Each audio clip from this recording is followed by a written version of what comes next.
नमस्कार दोस्तों। हम चर्चा कर रहे हैं जयशंकर प्रसाद की महाकाव्य कामायनी की और कामायनी की श्रद्धा सर की। इस कड़ी से पूर्व हमने जाना कि मनु श्रद्धा के बारे में मन में विचार कर रहा है, उसको निहार रहा है, देख रहा है, और देख करके उसके मन में जो भाव श्रद्धा के लिए जागृत हो रहे हैं, उन भावों को कवि अपने माध्यम से कहलवा रहा है। इससे पूर्व मनु ने नायिका के चेहरे को देखा, मुखड़े को देखा, और देख कर के उसे ऐसा लगा कि इसके चेहरे में संसार की सारी करुण भावनाएं छिपी हुई है। ऐसा लगता है कि पूरे संसार के दुखों को मिलाकर के इसके शरीर की संरचना की गई है। और इसको देखने के बाद में मन में एक चेतना की जागृति होती है। मनु वह जो विनाश काल के कारण अपने आप को बिल्कुल निस्सहाय असहाय महसूस कर रहा था, लेकिन जैसे ही श्रद्धा ने आकर के मनु से पूछा कि तुम कौन हो, उनके जीवन का एक फिर से संचार होने लगा। मनु सोचता है कि उसके यौवन की शोभा अपरंपार है और वो हमेशा ऐसी ही बनी रहेगी। मनु सोचता है कि ये किसी वस्तु के, जड़ वस्तु के भी अगर इसको भी अगर स्पर्श कर लेती है तो उसमें भी जान आ जाएगी। अतः ऐसी सुंदर वस्तु को या ऐसी सुंदर यौवन को मैं कैसे स्पर्श करूं, जिसके कारण मेरे जीवन में एक नई उमंग, नई चेतना का संचार हुआ है। अब आगे, कुसुम कानन अंचल में मंद पवन प्रेरित सौरभ साकार, रचित परमाणु प्राग शरीर खड़ा वो ले मधु का आधार। कानन अंचल वनखंड, पवन प्रेरित, पवन से चलने से, पवन के चलने से, सौरभ गंध, साकार दिखाई देना, मधु मकरंद या रस। कुसुम कानन अंचल, किसी वनखंड में जहां पुष्प उगे हुए हों। मंद पवन प्रेरित सौरभ साकार, धीमी धीमी हवा के चलने से गंध की ऐसी लहर उत्पन्न हो जो रचित परमाणु पराग शरीर खड़ाऊ ले मधु का आधार, मकरंद से भीगे पराग के कणों से युक्त होने के कारण दिखाई देने लगे। अर्थात मधु कल्पना करता है श्रद्धा के शरीर के बारे में। वो एक कल्पना करता है प्रकृति से। वो एक सोचता है कि ऐसा लगता है जैसे मानो किसी विशाल वनखंड में पुष्प के पौधे उगे हुए हों और उसमें पुष्प खिले हुए हों। ऐसी अवस्था में अगर हिमालय पर्वत से आने वाली हवा धीमे धीमे बहती है तो उस खिले हुए फूलों से जो मकरंद है, जो पराग कण है, वो परागकण धीरे धीरे हवा में घुल जाएंगे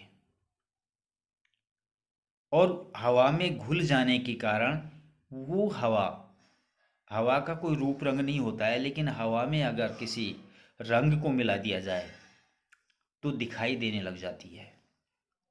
तो मनु महाराज ये सोचते हैं कि ऐसा लगता है कि किसी विशाल वनखंड में कोई पुष्प का पौधा उगा हुआ हो और उसमें पुष्प खिले हुए हों, और हिमालय पर्वत से आने वाली मंद मंद जो हवा है उसके चलने से, उन पराग के कणों के बिखरने से वातावरण तो सुगंधित हो ही जाता है, लेकिन उस हवा, वो बहती हुई हवा भी दिखाई देती है।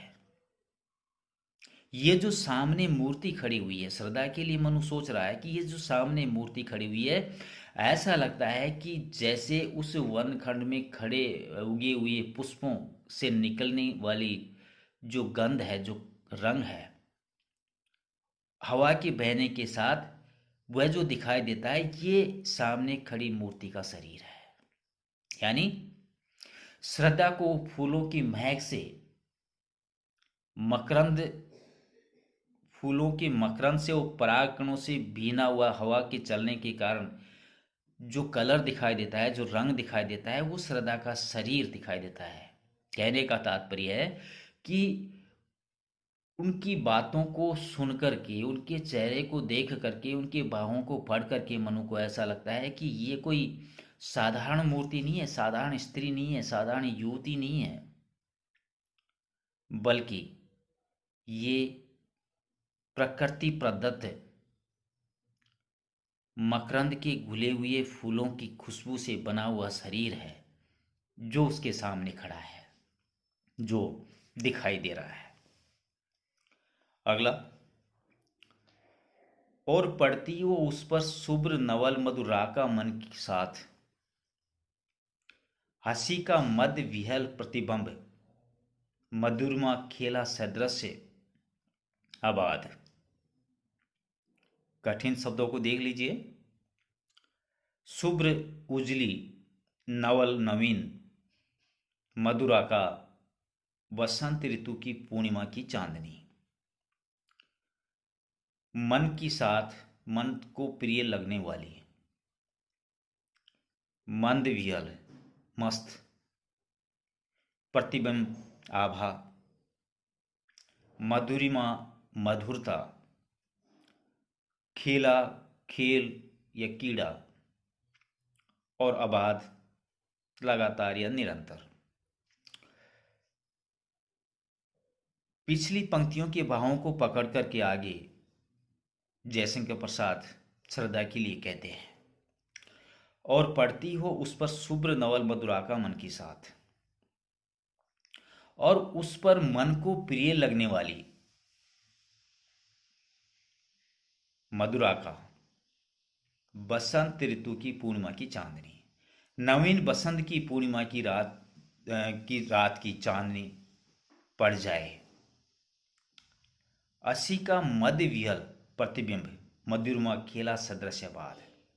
और इस झलक में मकरंद से सनी सुगंध की वह उज्ज्वल लहर जैसी लगती है, वैसी ही उस रमणी के अधर पर रम्य कीड़ा, रम्य कहते हैं सुंदर, कीड़ा करने वाली या मधुरता से मंद मंद उठने वाली मुस्कान की वह मस्त झलक थी।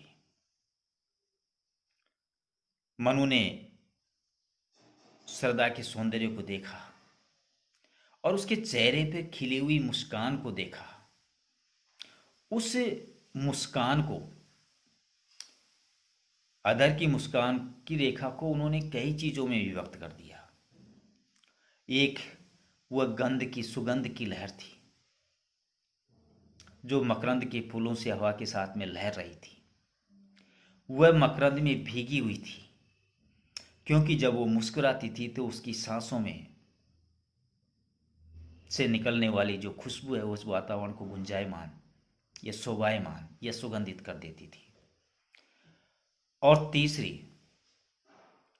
क्योंकि जब वो मुस्कुराती थी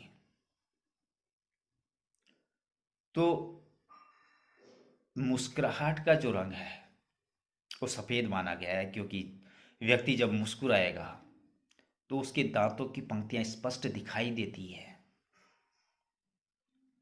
और जो श्वेत रंग है वो शांति का भी प्रतीक है। तो तीसरा, बसंत की चांदनी से वो घुली हुई बताई गई है। बसंत की चांदनी इसलिए कहा गया है कि एक तो वो अत्यंत सुंदर है, दूसरा बसंत की चांदनी में शीतलता होती है, तीसरा बसंत में फूल खिले हुए होते हैं, और खिले हुए फूल होने के कारण उसके मकरंद की खुशबू वातावरण को और ज़्यादा सुगंधित कर देते हैं। तो श्रद्धा के वहाँ उपस्थित होने मात्र से मनु के आसपास का वातावरण आसान्वित हो गया है, सुगंधित हो गया है। मैंने बताया कि मुस्कान का जो रंग है उसको श्वेत माना गया है। इससे उसे ज्योत्ना स्नात यानी चांदनी में भीगा हुआ माना गया है। पर श्रद्धा एक युवती है, बाल्य अवस्था से निकल करके यौवन काल में कदम रख चुकी है।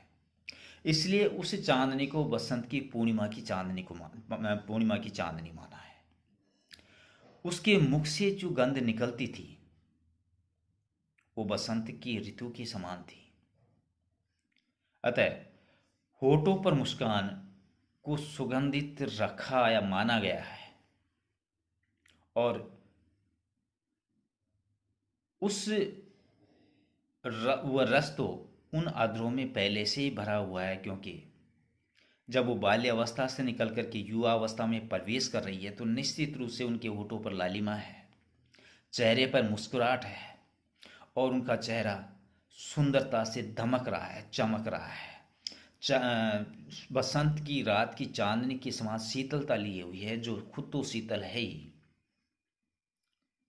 जो कोई उसको देखता है, निहारता है, उसके मन में भी अपूर्व शांति, अपूर्व आनंद का अनुभव महसूस होता है, महसूस किया जाता है। तो यहाँ पर मनु ने श्रद्धा के भावों को आते और जाते हुए देखा, श्रद्धा के मन के भावों को पढ़ने की उन्होंने कोशिश की।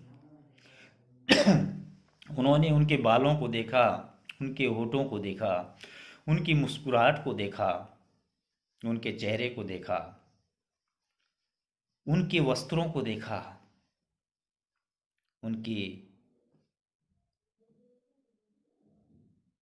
अंदर छिपी हुई एक शांति को देखा। और सबसे बड़ी बात, मनु के मन में उठने वाली पीड़ा जिसका कोई और छोर नहीं था, जिसका कोई समाधान नहीं था, श्रद्धा के आने के कारण मन में एक आशा का संचार हुआ, जीने की ललक, एक चाहत मनु के हृदय में उत्पन्न हुई। और इसके कारण प्रलय होने की स्थिति में जब वो सब कुछ अपना नष्ट कर चुका था, सब कुछ निराशा के गर्त में झोंक चुका था, श्रद्धा के आने के बाद में एक जीवन का संचार होता है, जीने की लालसा जागृत होती है और एक नए जीवन का आगाज मनु के हृदय के अंदर होता है। टूटी हुई आत्मा फिर वापस जुड़ जाती है और एक नई सोच के साथ में मनु अपनी वीरानी से, अपनी अशांति से, अपनी थकान से उठ करके फिर खड़ा हो जाता है। कामायनी की श्रद्धा सर की इस कड़ी में आज इतना ही। आगे हम अगली कड़ी में इसके आगे के 2 छंदों की चर्चा करेंगे। तब तक नमस्कार।